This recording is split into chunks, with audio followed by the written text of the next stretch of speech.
नमस्कार दोस्तों, आपका स्वागत है शेयर बाजार इनसाइट चैनल पर। चलिए आज के जो Q3 के रिजल्ट आ चुके हैं उसके अपडेट की बात कर लेते हैं। सबसे पहले बात करें वारी एनर्जीज लिमिटेड, इनका Q3 का रिजल्ट आ चुका है। कंपनी की सेल्स देखें तो पिछले साल Q3 में थी 3,457 करोड़ रुपीज़, जो इस साल Q3 में हो चुकी है 7,565 करोड़ रुपीज़। यानी कि कंपनी की सेल्स में देखें तो ईयर ऑन ईयर बेसिस पर 118% प्लस की तेज़ी रही है। एंड क्वार्टरली बेस पर देखें तो उसमें भी 24% प्लस की तेज़ी रही है। यहाँ पर कंपनी का नेट प्रॉफिट देखें तो पिछले साल Q3 में था 507 करोड़ रुपीज़, जो इस साल Q3 में हो चुका है 1,107 करोड़ रुपीज़। यानी कि कंपनी के नेट प्रॉफिट में भी देखें तो 118% प्लस की तेज़ी रही है। एंड क्वार्टरली बेस पर देखें तो उसमें भी 26% की अच्छी तेज़ी रही है। यानी कि कंपनी का रिजल्ट क्वार्टरली बेस पर और ईयर ऑन ईयर बेस पर भी काफ़ी अच्छा आया है। इस वजह से मेरे हिसाब से तो कंपनी के स्टॉक प्राइस में अच्छी इंपैक्ट हो सकती है। नेक्स्ट बात करें डॉक्टर रेड्डी लेबोरेटरीज, इनका भी Q3 का रिजल्ट आ चुका है। कंपनी की सेल्स देखें तो पिछले साल Q3 में थी 8,381 करोड़ रुपीज़, जो इस साल Q3 में हो चुकी है 8,753 करोड़ रुपीज़।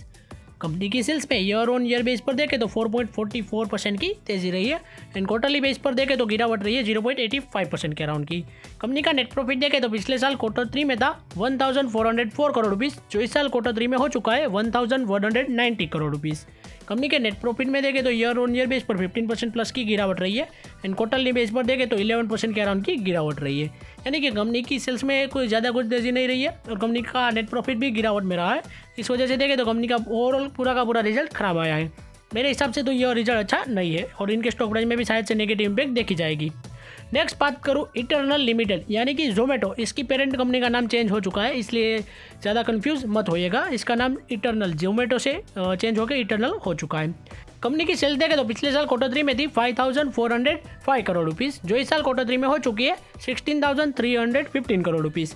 कंपनी की सेल्स में देखें तो ईयर ऑन ईयर बेस पर काफ़ी अच्छी तेज़ी रही है 200% प्लस की, और क्वार्टरली बेस पर भी देखें तो 20% प्लस की तेज़ी रही है कंपनी की सेल्स में। कंपनी का नेट प्रॉफिट देखें तो पिछले साल Q3 में था 59 करोड़ रुपीज़, जो इस साल Q3 में हो चुका है 102 करोड़ रुपीज़।